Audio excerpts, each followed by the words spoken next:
listen. I want to bring in a special guest real fast. His name is BTA, and he was whooping ass. They was tearing.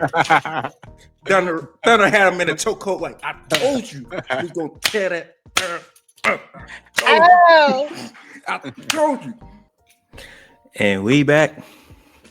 And we back. Nah. Welcome back to the show. It's your boy Katie DaWiZ. I'm with my boy WavY. Ready to bring you. What's good, Brody? What's good? Chilling, man. Go ahead, do your thing. Man, all I gotta say is Knicks. Way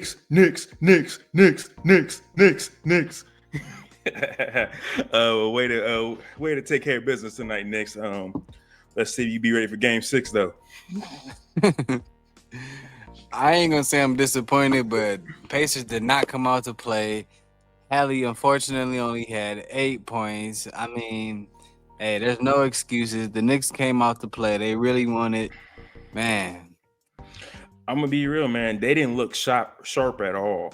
Nah. Today's game, Pascal and Holly both came out the game kind of flat and not too much. They didn't seem too sharp as they usually do. And from what I've seen from the game, watching it, it was rough. It was a rough first quarter for them. And Jalen Brunson got it rolling early with 12 points in the first quarter. Talking about when you need guys to show up, he showed up and got it done today. All I gotta say is, man, they might open up something kind of scary. Ooh, it might get a little scary. I don't like it, but you're right. I don't like it. Yeah, man. Tonight, I want to say the Knicks shot terrible from the 3-point line. 27% to the Indiana Pacers 33%. That no way they should have won this game. But I can tell you a really big key moment and was in the third quarter with 6 minutes left when Cat picked up that 4 foul. At that moment, that could either make or break the Knicks right there. Yeah. And luckily, they were able to hold off the Pacers run because they started slowing down. They found a way to get Mitchell Robinson out the game. Started doing the hack a shack with Mitchell Robinson because they know he wasn't going to keep hitting free throws. And that forced Tibbs to take him out the game, which honestly, I personally don't agree with. I think you got to play that game, but also if they're going down that route and you don't want to slow the pace down and you're trying to win the game, you got to do what's best for your team.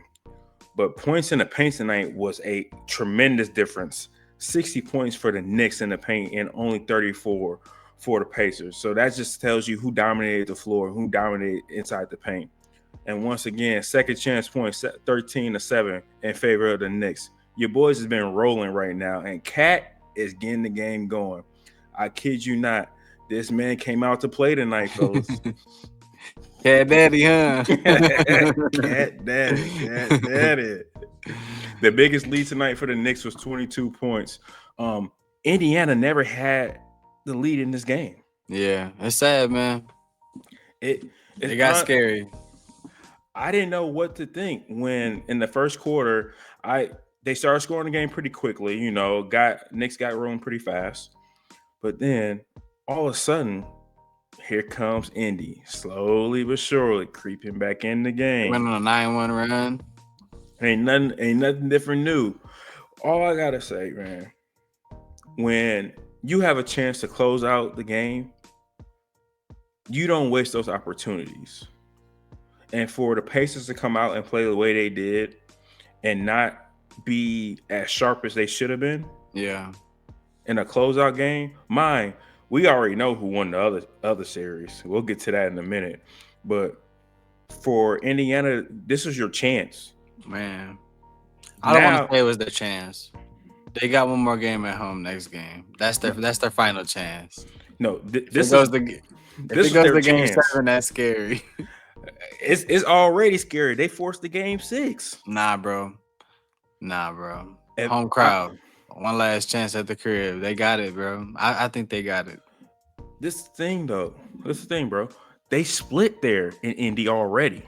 What makes you think they won't steal another one? Didn't they do the same thing in New York or nah? No, they didn't. They haven't won in New York. No, that was the first game they won in New York. Mm. It's about to get scary out here. The Knicks is about to show up and show out. But let me not jump the gun too fast. It's gonna be an interesting game, man. It's getting exciting. I love it. But don't let me jump the gun too fast. Holly had a bad night. He had a bad night. It wasn't a great shooting night for the Pacers, for one. It was a lot of foul trouble for Nembhard and Naismith. They both were in foul trouble. Turner was in foul trouble. And then they lost their backup guy. I don't know his name, but with a hip. Yep. That killed them. And then Brian is unplayable because he's just a liability. Yeah. You talking about they lost Bradley. Mm-hmm. Yeah. Nah, Brian, he went out there and he went up for the dunk and Robinson blocked it. I'm like, man. Yeah, so like it wasn't a great game. It was not a great game. It wasn't too much like they were getting out rebounded because they played pretty well. It was 45-40 in favor of the Knicks. But this game really just came out to hard and then situational basketball. 50-50 ball for sure. And the Knicks just wanted it more. Jalen Brunson had to play out his mind tonight. And what did he score tonight? Let me make sure I say this right. 32. Them threes was wet.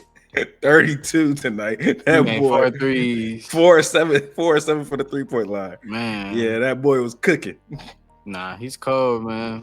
And then Karl-Anthony Towns had 24 tonight. And he's been averaging about 22 points against the Pacers, even in the regular season. So this is not something uncommon for the Pacers to see Cat to be scoring well against them. He's been doing this all playoffs, man. Hats off to both these guys leading the Knicks. Yeah, but this is the problem I have with the Knicks, though. When Karl-Anthony Towns is not aggressive or he gets stupid fouls and doesn't play the game right or just takes reckless fouls, not only are you jeopardizing your chances of being on the floor, but you're jeopardizing your team's chance of winning this series. Yep. And they're not taking it seriously enough to understand, like, without him on the floor, this does not work. Jalen Brunson can't do it by himself. As you can see, Mikal Bridges sat for a good period of time, I believe, in the mid of the second and early in the third too as well. He sat quite a while, and they were able to kind of function without him. He started getting going towards the end, and OG contributed here and there, and then Josh Hart got in there. But it's the fact of, like, all that came because of Cat on the floor. Cat driving to the floor, putting pressure on Miles Turner and putting pressure on the rim makes a tremendous difference for the Knicks and how they play the game. Yeah. They have to be better every time. Without him on the floor, the Knicks do not stand a chance. And I'm going on wax saying that. If Karl-Anthony Towns is not on the floor, give me the full screen real fast, my brother. Give me the full screen. If Karl-Anthony Towns is not on the floor, the Knicks don't have a chance to win this. I don't care if we got the clutch player of the year or not. He makes the difference in this series.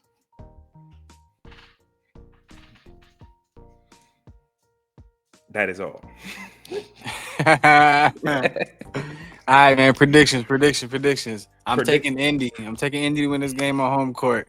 If they don't win it, I'm scared, but I'm taking Indy for game 6. It's bad already. They gave the Knicks life. When they let the Knicks win this game, they gave them life. This is that they had their opportunity. They should have capitalized. I'm not saying they can't still capitalize because there's still a chance to do that. Yeah. But if the Knicks come back to Indy and steal this game, it's wraps. Oh yeah, it's scared. I'm scared if they lose game 6. I'm scared, man. New York basketball about to be back up, baby. I'm gonna be talking my. Now we get to this terrible ass game. The Thunder and T-Wolves. Hats off to the Thunder, though. Hats off to the Thunder. I want to bring in a special guest real fast. His name is BTA, and he was whooping ass. They was tearing. Thunder had him in a chokehold. Like, I told you, he's gonna tear that. I told you. But all that to say, hats up to the Thunder for sure. That first quarter was atrocious by the Timberwolves. When they Spell scored, that. Spell that word. Spell it. I'm hooked on phonics, brother. I can't do that. I'm hooked on phonics, brother. I can't do that. Go ahead. Go ahead. Atrocious.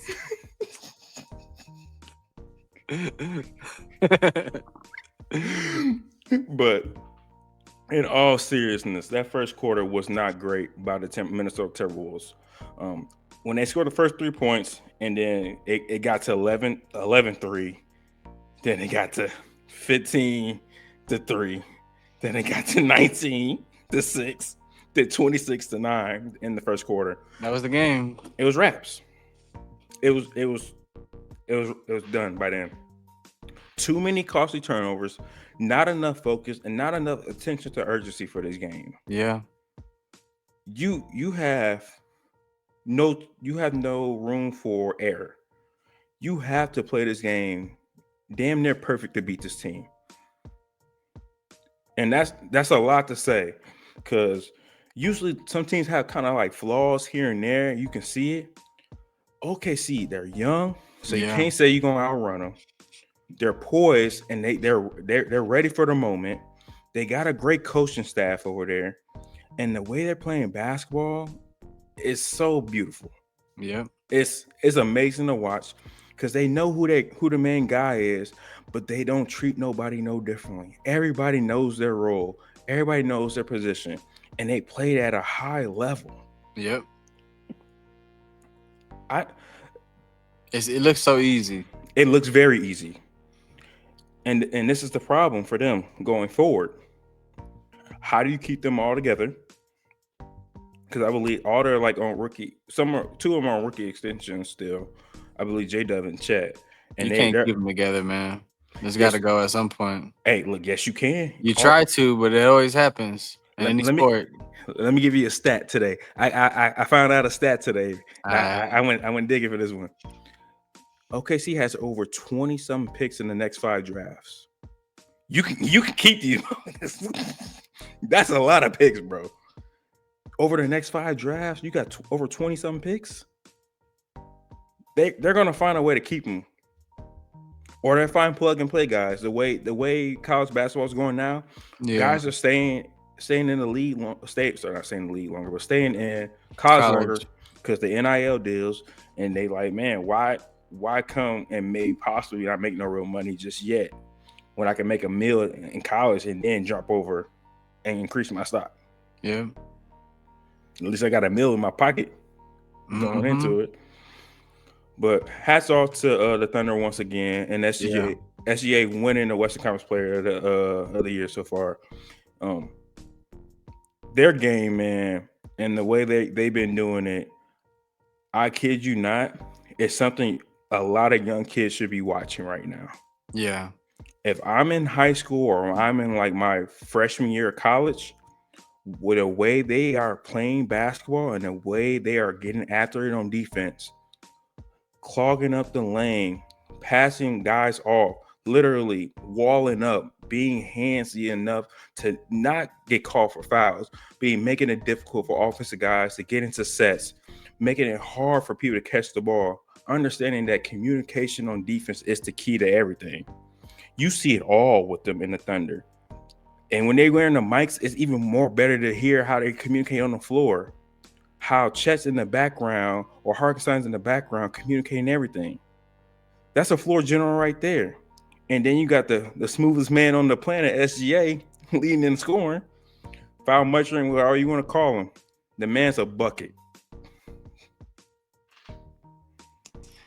Yeah, man. I mean, when it gets down to the finals, we, like you said, we already know they made it. But I mean, I don't care like which team it is. I just feel like they have played too consistent all year and played too consistent on playoffs. I think I'm picking the OKC for the finals, bro.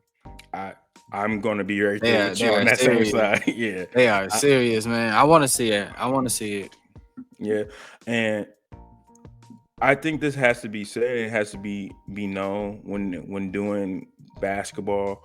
The way they are coached and the way they respond to their coach. You could see it in the post game interviews how they do the team post game interviews. Nobody does an interview by themselves. Oh, I didn't know that. Yeah, bro. Like since the beginning of the year, I don't know who started it. I don't know who give credit to it, but hats off to the Thunder team for doing that, and hats off to that environment they And created. the organization, yeah, they Yeah, built a whole energy over there. it is like a college arena there. That is nothing unlike in any other NBA, any NBA center or stadium, or however you want to say. Yeah. Hey, we need to go there one day, man, on a game. Man, they don't sit down until the first Yep, point is the scored first by. bucket.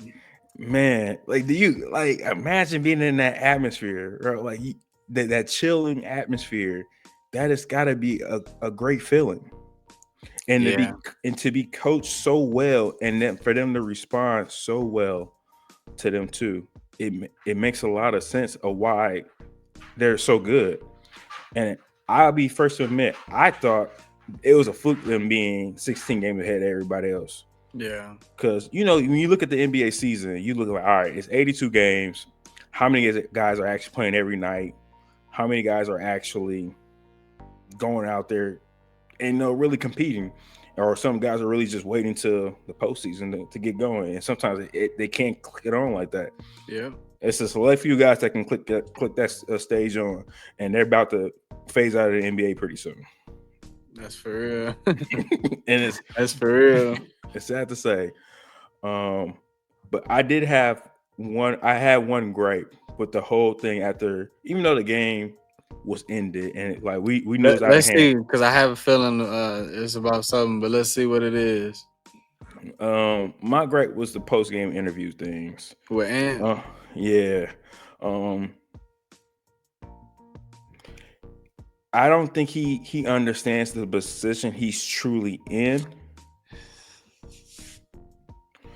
And He was too with a smile on his face after the game. I don't even see the smile part. Don't get me. It's the words that got me. I'm good. I'm more set for Mike. Nah, bruh. You taking things for granted. Do you know how many times how hard it is to get back to the Western Conference Finals? Because I personally don't. I don't play in the NBA. I don't get paid millions of dollars to do what you do. Yeah. It's an elite 0.5% or 1% that guys who get to play in the NBA. 400, 500 guys out of everybody in the world. That's about 1%, right? Something like that. But you're one of that 1%, man, that gets to play this game at the highest level and gets to compete at the highest level. And in the last 2 years, you have made the Western Conference Finals. You can't take that for granted. Yeah. 2, you saying it as if for sure you're gonna be back here. And that's not a guarantee. They didn't play two tough teams to get where they got. If they played if the Lakers didn't make that trade, they had Anthony Davis. That's a whole different series. It is a whole different series. But I also it made me upset to hear that, because they asked him certain questions like, "What are you planning on doing this summer?" He said, "I'm gonna work on my game. Nobody's gonna outwork me." I hope the hell not. I think that's every NBA guy is gonna be kind of on that same. Well, I'm assuming every NBA guy is gonna be on that same type of status of not being outworked. Ryan, you ain't got to give us all the game. I'm not expecting you to. You got to keep some things to yourself. But I just wanted a better answer from him saying, "Oh, I'm good." And for the reporter who asked him, saying like, "Yeah, you want a gold medal, so you know what winning is like at the highest level." I thought that part of the question was kind of it wasn't a great part of the question. Yeah. Like why not? Because it's two different things. Right. One, the Olympics is, for one, and I stand by this, and I'll die on this hill. The U.S. has hands down the best guys to play basketball. Granted, a lot of our superstars, our last couple MVPs, are internationals, but they are spread out all over. Yeah. We have enough guys to go 10 or 12 easily, while some countries may only have 2 or 3 legitimate guys. And that's why I will stand on this hill and die, because even if the first 5 guys can't figure it out, the next can. Yep. And I think our young guys are good enough, even though there's Giannis, Jokic, Luka Doncic, SGA, Lou Dort, Dylan Brooks. The list goes on for to say. But we think about, we got Jaylen Brown, Jason Tatum, Anthony Edwards, Anthony Davis. You can play Jalen Brunson, Pablo and Caro. Bro, there's a lot of talent here in the Cooper Flag. Yeah, like, I'm not even thinking about the younger guys, like, and all that stuff. Like, but there's so much talent in the States. It makes it hard for other countries to truly compete. I'm gonna be honest, I didn't think the Olympics was gonna be close. I didn't either, but it was. It got to a point where it got somewhat close, but you got guys like Stephen Curry and LeBron James and Kevin Durant who can miss most of the whole thing and kind of come alive. So getting back to the main point of it all, it's different because when you got some of the highest players playing alongside of you, it makes the game a lot much easier. This is something, the NBA Finals is something. It's a whole different beast. You're dealing with limited talent on your roster, which you may have. It's a tougher schedule. It may be a harder road schedule. You don't know who you're getting matched up with for real. And then it's just no guarantee. There's not a guarantee. A lot of times in the Olympics, we can kind of damn near guarantee we gonna probably win gold. Yeah, that's the standard. Where if you're playing for somebody like an organization, like the Knicks or the Lakers, or what's another big, Boston, those are they're staple for knowing winning championships.